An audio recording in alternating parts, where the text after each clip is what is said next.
말씀 중심으로 긍휼은 심판을 이긴다 라는 제목으로 내 말씀을 나누겠습니다. 이 지구촌에는 두 갈래의 문화가 있습니다. 서양 문화가 있고 동양 문화가 있습니다. 다르지요. 미국에 사시면서 동양인으로서 미국에 사시면서 어떤 문화가 있다는 걸 느끼시나요? 미국은 이 서양 문화, 이성 문화잖아요. 이성이 중심입니다. 합리적입니다. 독일도 그렇고 영국도 그렇고 유럽에는 다 그렇게 이성 문화로 이 미국도 마찬가지입니다. 모든 게 합리적으로 풀어나갑니다. 어떤 일을 풀어나갈 때 감정을 섞어서 풀어나가지 않습니다. 왜 그런가 하면 어릴 때부터 그렇게 훈련되어 있습니다. 그런 문화로 형성되어 있어요. 그 반면에 동양은 어떤 문화일까요? 정의 문화입니다. 이 정의 문화는 언제나 정 때문에 울고 정 때문에 기뻐하고 정 때문에 뭉치고 나아갑니다. 그래서 정치인들이 정치할 때에 표를 찍을 때에 정책으로 밀지 않고 우리가 남이 아니니까 남이 아닌 사람을 밀어줘야 된다. 이런 논리를 가지고 풀어나갑니다. 그래서 학연과 지연과 이런 관계 형성을 많이 맺습니다. 그래서 이성 문화는 일 중심의 문화예요. 그 반면에 이 동양 문화의 정의 문화는 관계 중심의 문화입니다. 관계 문화죠. 특별히 중국 같은 경우에는 무역을 하려면요, 이 관계가 좋아야 돼요. 먼저 꼬인씨가 좋아야 됩니다. 꼬인씨 그러잖아요. 성교하러 나갔을 때도 거기에 있는 공간들하고 꼬인씨가 좋으면은 잘 보호를 받을 수가 있어요. 그래서 선교사님들이 중국에 가서 얘기 들어보면 언제나 그 공간들하고 좋은 관계를 맺으려고 노력을 합니다. 그래야만이 예배 공동체도 살아날 수도 있고 교회를 보호받을 수 있대요. 그래서 그들이 늘 하는, 선교사님들 하는 말이 있습니다. 우리는요, 예배를 드리면 성령의 임재와 공간의 임재 속에서 예배 드립니다. 감찰하는 사람들을 관계를 잘 맺어줘야 된다는 거죠. 이건 중동 지역도 마찬가지고 우리 대한민국도 마찬가지입니다. 정의 문화, 관계 중심의 문화입니다. 성경은 뭘 말할까요? 성경은 둘 다 있죠. 둘 다 있는데 그 중에서 가장 강력하게 강조하는 내용은 관계입니다. 관계를 잘 맺어야 된다. 주님이 10계명, 세계명, 큰 계명 말씀하셨던 그 계명의 내용이 요약해서 말씀하잖아요. 내 마음과 뜻을 다하여 주 너희 하나님을 사랑하고 이웃을 내 몸과 같이 사랑하라. 여기 핵심은 뭘까요? 하나님과의 관계, 이웃과의 관계입니다. 이 관계를 잘 맺는 삶이 올바른 신앙생활이다라고 이야기를 합니다. 오늘 본문에도 야고보가 이것을 얘기를 합니다. 유대인 회당에 들어와서 예배하는 가난한 이웃들이 있습니다. 그들을 배척하지 말라는 거예요. 그들을 차별하지 말라는 겁니다. 그 당시 그리스도인들이 늘 마음판이 새게 될 그 부분이에요. 옷을 잘 입고 오면 대우해주고, 옷을 좀 잘 못 입고 오는 사람은 그냥 천시하고, 이런 식으로 교회 공동체에서 예배 드려서는 안 된다. 이것을 강력하게 말합니다. 그러면서 이렇게 결론을 내려요. 야고보서 2장 13절에 내린 결론의 말씀이 있습니다. 오늘 제목입니다. 다 같이 한번 읽어볼까요? 긍휼을 행하지 않는 자에게는 긍휼 없는 심판이 있으리라. 긍휼은 심판을 이기고 자랑하느니라. 긍휼은 뭘 이긴다는 거죠? 심판을 이깁니다. 우리는 모든 문제에 있어서 정죄하고 싶고 심판하고 싶습니다. 그런 마음이 우리들 마음속에 다 들어있지 않습니까? 그런데 심판에서 그 사람들을 올바로 세울 수도 없고 올바르게 만들어갈 수도 없다는 겁니다. 그러지 말고 뭘 베풀라고 말씀하시나요? 긍휼함을 여기라. 이렇게 말씀합니다. 말은 쉬운데 심판과 긍휼, 내가 정죄하는 것과 긍휼히 여기는 것, 대체적으로 어디가 더 쉬울까요? 많이 체험하시죠? 그럼요. 분석하고 내가 너를 정죄해야 되는 이유 쭉 나열하면서 말하지 않습니까? 꼴 보기 싫어서 너 같이 있고 싶지 않으니까, 너 나하고 다르니까 별별 이유를 다 대면서 쉽게 정죄하고 심판하기가 쉽습니다. 그런데 어떤 문제를 풀어나가고 어떤 인간관계를 회복해 나갈 때 그렇게 해가지고 이루어지는 것은 하나도 없다는 거예요. 그래서 오늘 야고보를 통해서 하나님이 말씀합니다. 긍휼히 여기라. 긍휼은 심판을 이긴다. 어떻게 이것을 우리가 마음판에 새기고 풀어나갈까요? 말은 쉬운데 이 선언은 쉽잖아요. 말도 멋있고 긍휼은 심판을 이긴다. 제가 이제 이 설교할 때면은 그 제자들에게 한번 쭉 날립니다. 이메일로. 야, 이걸 보고 너희들이 좀 점검을 하고 예화거리가 있으면 좀 주라 그러면은 첫 마디가 그럽니다. 와, 목사님 오늘 제목 되게 멋있습니다. 긍휼은 심판을 이긴다. 말은 참 멋있는데 어떻게 여러분 이거를 실천할 수 있을까요? 이게 문제잖아요. 세 가지로 오늘 야고보를 통해서 우리가 묵상할 수 있습니다. 첫째로 먼저 십자가의 은혜를 체험하라는 거죠.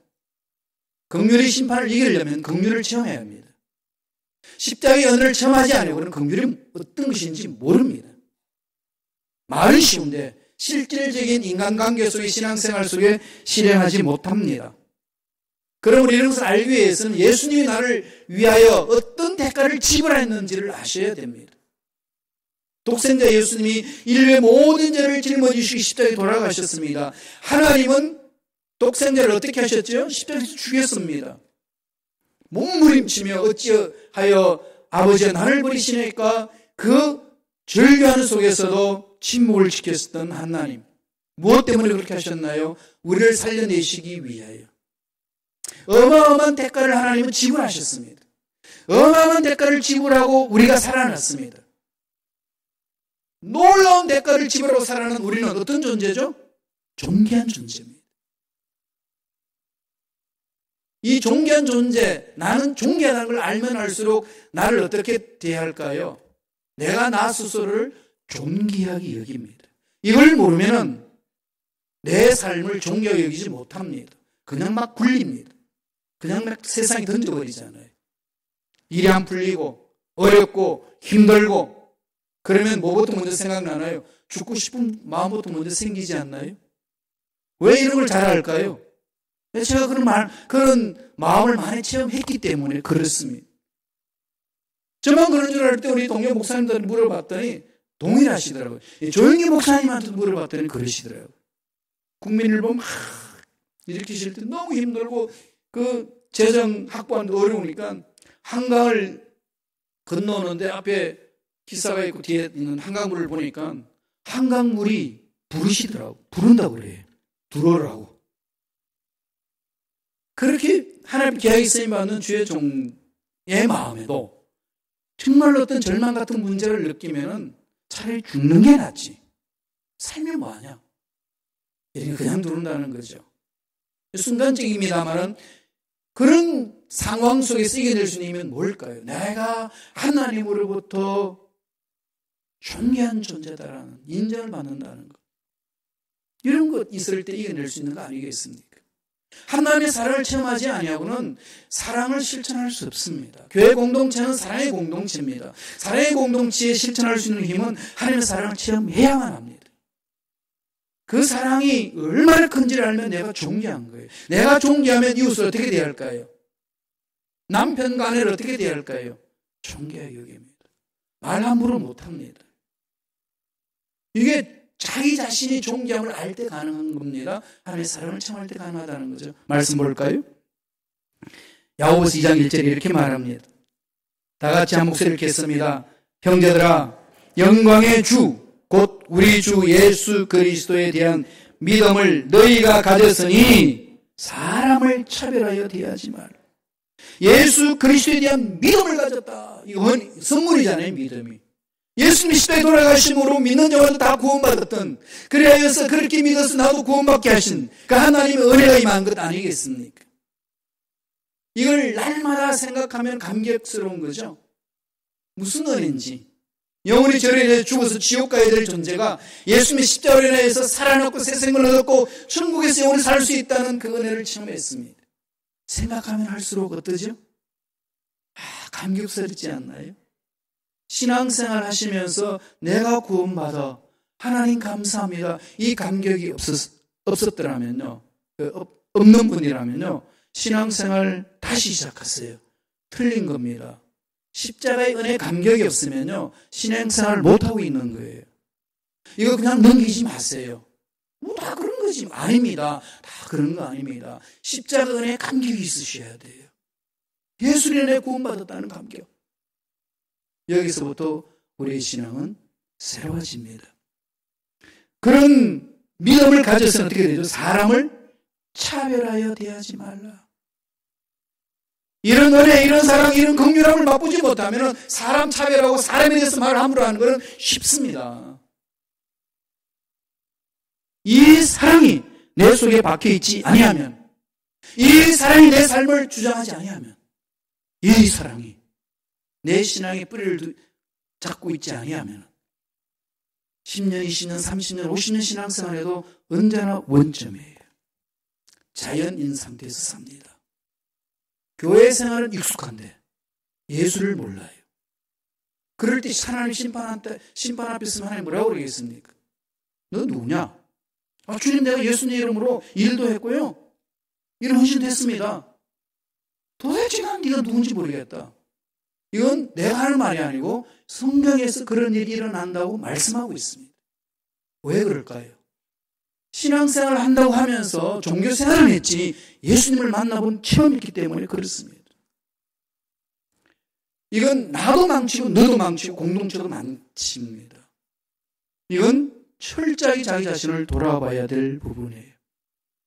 하나님과의 나의 만남, 이건 너무나도 중요합니다. 늘 제가 강조하는 부분이 그거예요. 나는 정말로 십자가를 생각할 때에 그 은혜에 얼마나 감격하며 눈물을 흘려본 적이 있는가. 그냥 맹숭맹숭 하시면요, 부르짖으세요. 그냥 넘기지 마세요. 하나님, 오래 그 은혜 속에 들어가고 싶습니다. 그 은혜 감격 속에 들어가고 싶습니다. 거기서부터 하나님의 기뻐하신 일을 감당할 수 있습니다. 우리가 큰 일을 하고요, 이렇게 아름다운 건물 짓고요, 하나님 이런 데 관심이 없으세요. 어디에 관심이 있으실까요? 얼마나 나의 사랑을 체험하느냐. 내가 그렇게 엄청난 대가를 지불하고 너희들을 샀는데 이 사랑이 너희들을 얼마나 감격하고 있는가. 하나님 관심 그게 있습니다. 하나님의 관심, 우리의 관심이 되어야 된다는 거죠. 중요합니다. 영국의 청교도, 신학을 무장했던 청교도의 장교였던 크롬웰이 있습니다. 크롬웰이 예배를 드릴 때입니다. 예배를 드려가지고 앉아서 예배를 드리는데 아주 행색이 쫙한 사람 옆에 앉으려고 하자 경호원들이 저리 가라고 밀어냈습니다. 그랬더니 크롬웰이 뭐라고 그랬냐면은, 그대로 놔두게나 여기서는 그분이나 나나 하나님 앞에 똑같이 죄인이야. 그가 위대한 영국의 개혁을 일으키지 않습니까? 하나님의 사랑을 아는 자만이 그렇게 고백할 수 있다는 겁니다. 예수님 인생의 주인이 되니까 가는 거죠. 이 은혜가 정말 저와 여러분 삶에, 우리 교회 공동체 속에 넘쳐나길 간절히 축원합니다. 두 번째로, 오늘 긍휼을 체험하기 위해서는 어떻게 하라는 거죠? 죄를 미워하라. 구체적입니다. 사람은 사랑하고 죄는 미워하라. 계명 속에도 말씀하고 살아계신 하나님이 말씀하는데 우리는 자꾸 이걸 뒤집습니다. 죄 짓는 것은 너무 사랑하는데 사람은 내 눈에 거슬리고 하면 그냥 미워해버립니다. 이게 우리 모두에게 다 들어있잖아요. 이런 부분들을 우리는 날마다 말씀 안에서 자신을 돌아봐야 합니다. 말씀을 볼까요? 야고보서 2장 8절 9절의 말씀입니다. 한 목소리 전체를 읽겠습니다. 너희가 만일 성경에 기록된 대로 내 이웃 사랑하기를 내 몸과 같이 하라 하신 최고의 법을 지키면 잘하였거니와 만일 너희가 사람을 차별하여 대하면 죄를 짓는 것이니 율법이 너를 범법자로 정죄하리라. 이웃을 사랑하는 것이 최고의 법이라고 그랬습니다. 근데 이웃을 차별하고 사랑하지 않으면 이것은 범죄하는 것이라는 겁니다. 이 부분에 우리는 조금 더 민감하게 반응하셔야 됩니다. 이 말씀 다음에 보면 무슨 말씀이 나오죠? 살인죄, 간음죄 나옵니다. 이런 어떤 사람이 살인죄나 간음죄를 보면 어떻게 그럴 수 있나라고 반문하면서 사람이 사람 차별하는 것에 대해서는 그럴 수 있다고 생각합니다. 그렇죠. 간음했어. 살인했어. 어떻게 그럴 수 있어? 말도 안 된다고 그럽니다. 그런데 사람 차별하는 것에 대해서는 그럴 수 있는 거지 뭐. 이게 우리들한테 있지 않나요? 성경은 뭐라고 이야기를 합니까? 그게 죄악이라고. 그게 엄청난 죄악이라고. 이웃차별에 엄청난 죄악이 있다는 것. 이건 우리 민족이 좀 회개해야 될 부분이에요. 인종차별 미국이 많이 있다고 그러지만요, 한국의 인종차별은 정말 심합니다. 아시잖아요. 우리보다 못한 나라에서 일하러 온 그 사람들을 얼마나 학대합니까? 비자 못 받은 것을 알고 월급도 제대로 안 주고 두들겨 패고 얼마나 힘들었으면 외국 사람들이 배우는 그 언어에 때리지 마세요. 아픕니다. 그렇게 배워요. 한글을. 뭐 한국 사람들은요 그럴 수 있지 뭐 이럽니다. 우리 예수 믿는 사람이 여기 돼서 그냥 무반응으로 대하면 안 됩니다. 밀어내야 돼요. 그건 아니라고. 그건 아니라고.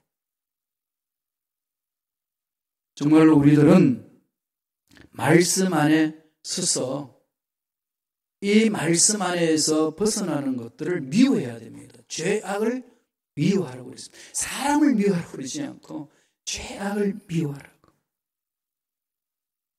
이웃을 내 몸과 같이 사랑하라고 그랬잖아요.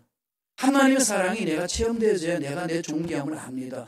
내가 내 자신의 존귀함을 알 때 비로소 내 자존감을 세울 수 있고 자존감이 있을 때 비로소 내 몸과 같이 사람을 사랑할 수 있습니다. 그게 형성이 안 되는데 어떻게 사랑할 수 있겠습니까?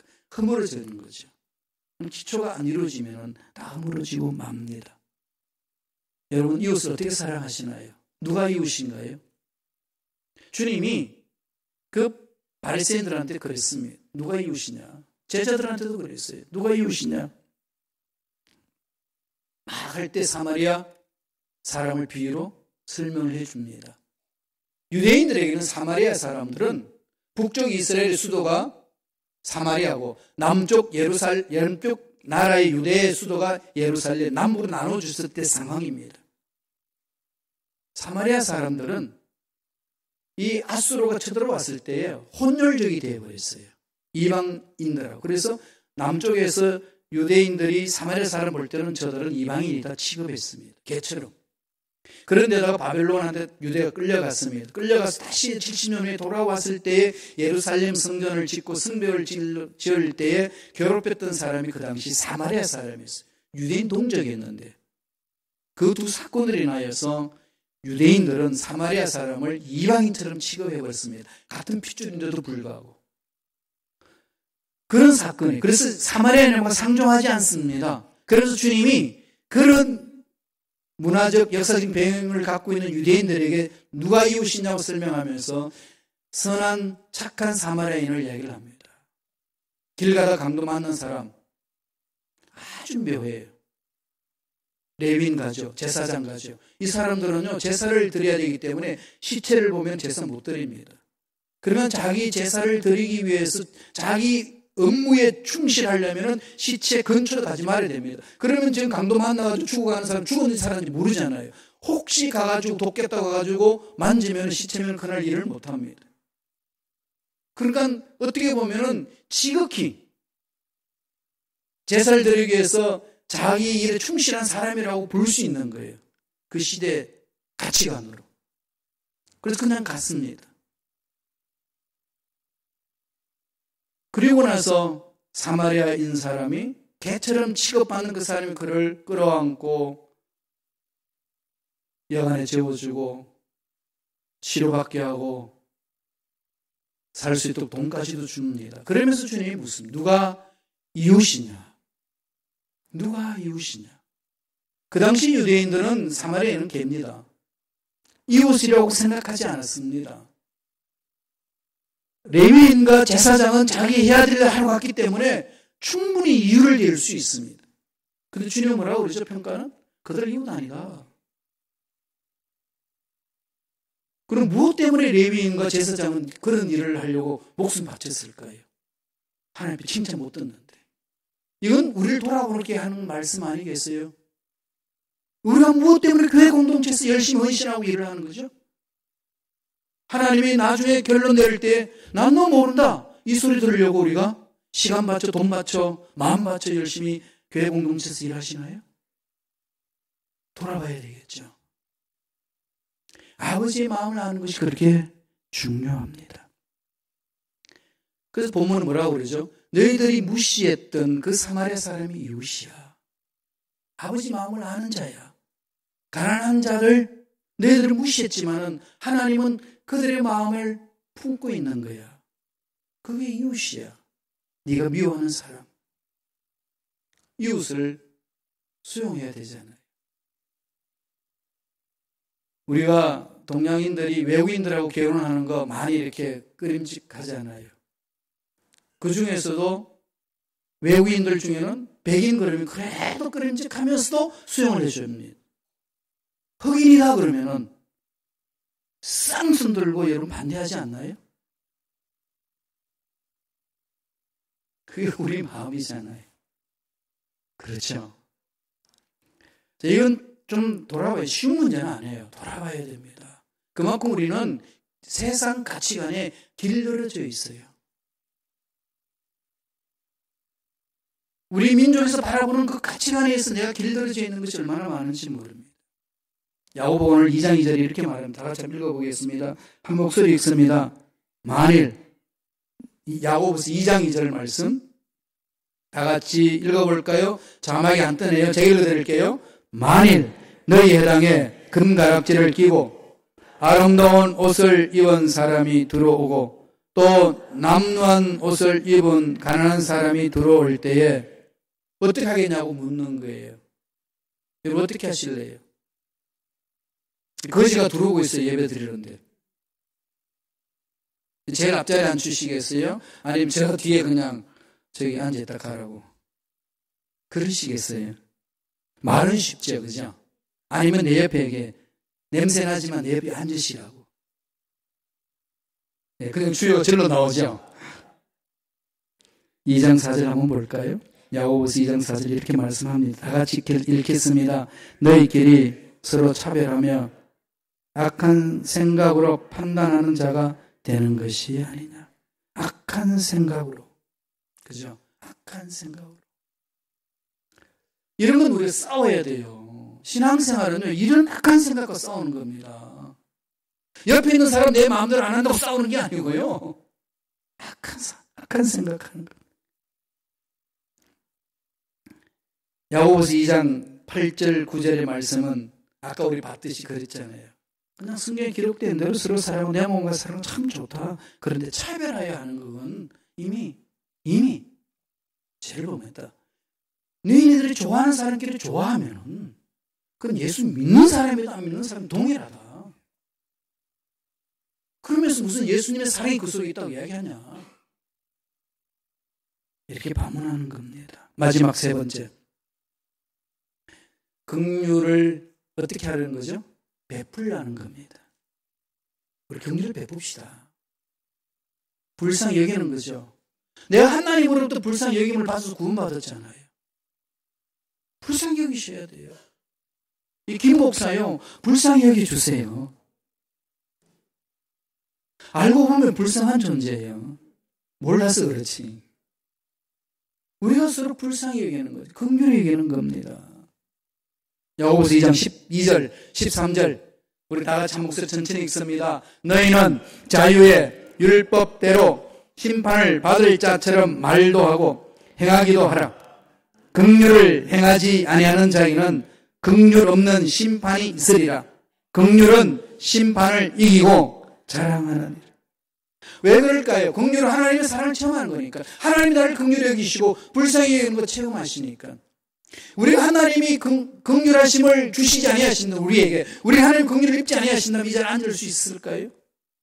초대교회 아나니아와 삽비라처럼 재산 다 팔고 나서 반 감춰놓고 이거 전부 믿다고 내놓을 때 그 자리에서 죽었습니다.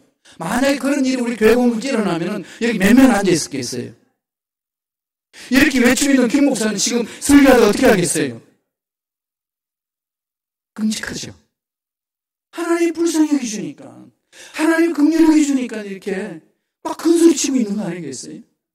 그래 큰소리 치면서 뜨끔한 거죠. 주여, 제가 제 자신을 압니다. 돌아보게 하소서. 그래요. 날마다 좀 그럽니다. 전부터 말씀드렸지만요, 제가 설교하고 나면은 되게 마음이 아파요. 왜 아플까요? 내가 설교한 만큼 살아내지 못하니까. 이 부담감은 어마어마합니다. 한 언제까지 제가 이래야 될까요? 그래서 많은 주의 종들이요, 정말로 이 몸부림치면 칠수록요, 빨리 은퇴하고 싶어요. 제 선배 목사님들 대부분 다 그렇더라고요. 정말로 신실하게 말씀대로 살려 몸부림치는 사람들은 빨리 은퇴하고 싶어 하셔요. 너무 부담스러운 거지.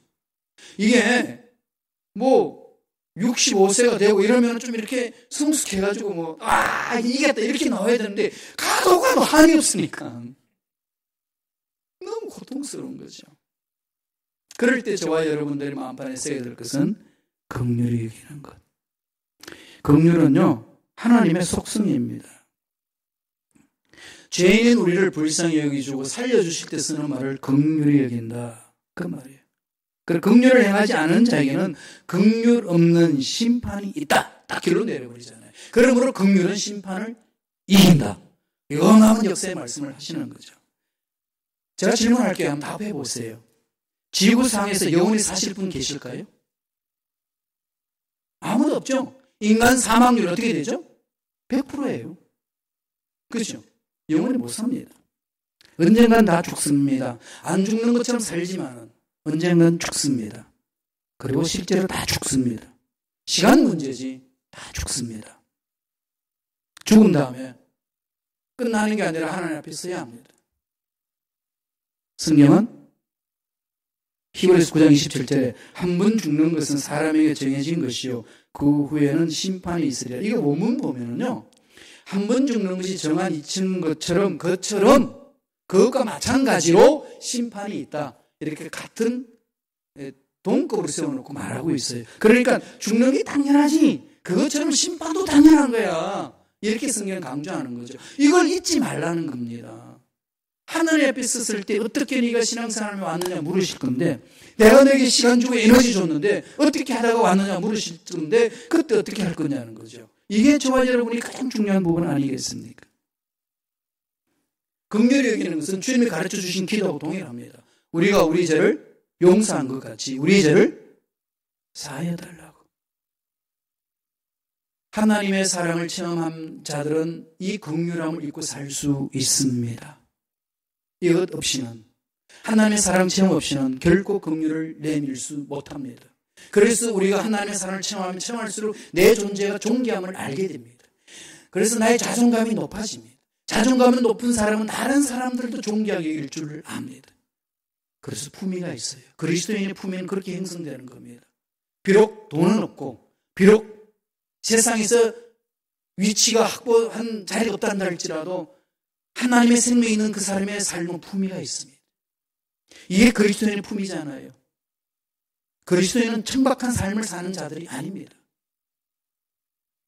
그건 선택 우리에게 있는 거예요. 천박한 그리스도인이 될 거냐, 품위가 있는 그리스도인이 될 거냐, 그건 우리의 선택에서 결론지는 거 아니겠어요? 하나님의 삶을 체험한 자들만이 품위가 있는 삶을 삽니다. 이 사랑으로 하나님과의 관계를 회복하고 나와 나 자신과의 관계를 회복하고 나와 너와의 관계도 회복하셨어. 정말로 가정에 선물로 주신 자녀들을 존귀하게 여기고 교회 공동체에서 만난 사람들을 존귀하게 여기고 하나님이 일을 하는 저와 여러분 되시길 간절히 축원합니다. 기도하겠습니다. 하나님 감사합니다. 오늘도 우리에게 귀한 생명 주시고 은혜 주시고 힘들고 어려운 이 척박한 이 땅에서 살아낼 수 있는 소망을 주시니 감사와 찬양을 드립니다. 하나님의 사랑으로 힘